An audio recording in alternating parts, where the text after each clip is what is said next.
ರೇಣುಕಾಸ್ವಾಮಿ ಕೊಲೆ ಪ್ರಕರಣದಲ್ಲಿ supreme ಕೋರ್ಟ್ನಿಂದ bale ರದ್ದಾದ ಬಳಿಕ ಎರಡನೇ ಬಾರಿ ಪರಪ್ಪನ ಅಗ್ರಹಾರ ಜೈಲು ಪಾಲಾಗಿರುವ ನಟ ದರ್ಶನ್ ಅವರ ಬಿಡುಗಡೆ ಯಾವಾಗ ಅನ್ನೋ ಕುತೂಹಲದಿಂದಲೇ ಅವರ ಅಭಿಮಾನಿಗಳು ದಿನದೂಡ್ತಾ ಕಾಯ್ತಾ ಇದ್ದಾರೆ.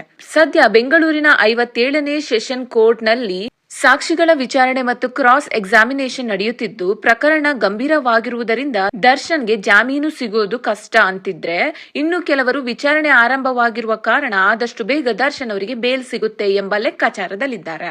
ಇದೀಗ ದರ್ಶನ್ ಆದಷ್ಟು ಬೇಗ ಹೊರಬರುತ್ತಾರೆ ಎಂದು ಯಾರು ಆಸೆ ಕಂಗಳಿಂದ ಕಾಯುತ್ತಿದ್ದಾರೋ ಅವರಿಗೆ ಗುಡ್ ನ್ಯೂಸ್ ಸಿಕ್ಕಿದೆ. ಹೌದು, ಕ್ರೇಜಿ ಸ್ಟಾರ್ ರವಿಚಂದ್ರನ್ ದರ್ಶನ್ ಕುರಿತು ಆಡಿರುವ ಮಾತು ಇದೀಗ ಸಿಕ್ಕಾಬಟ್ಟೆ ವೈರಲ್ ಆಗುತ್ತಿದೆ. ಕುಣಿಗಲ್ನ ಬಿದನಗೆರೆಯಲ್ಲಿ ನಡೆದ ಪಂಚಮುಖಿ ಆಂಜನೇಯ ಶಿವರಾತ್ರಿ ಸ್ವರಾಭಿಷೇಕ ಕಾರ್ಯಕ್ರಮದಲ್ಲಿ ನೆರೆದಿದ್ದ ಅಭಿಮಾನಿಗಳು ಡಿ ಬಾಸ್ ಎಂದು ಘೋಷಣೆ ಕೂಗಿದರು. ಈ ವೇಳೆ ಕಾರ್ಯಕ್ರಮಕ್ಕೆ ಅತಿಥಿಯಾಗಿ ಬಂದಿದ್ದ ರವಿಚಂದ್ರನ್ ಅವರು ವೇದಿಕೆ ಮೇಲೆ ದರ್ಶನ್ ಪರ ಬ್ಯಾಟ್ ಬೀಸಿದ್ದಾರೆ.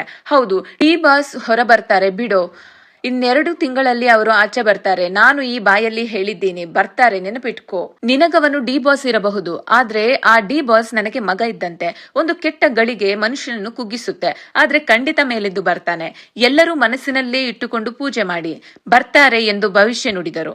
ರವಿಚಂದ್ರನ್ ಅವರ ಈ ಮಾತುಗಳು ಡಿ ಬಾಸ್ ಅಭಿಮಾನಿಗಳಿಗೆ ಹೊಸ ಭರವಸೆ ಸಿಕ್ಕಂತಾಗಿದೆ.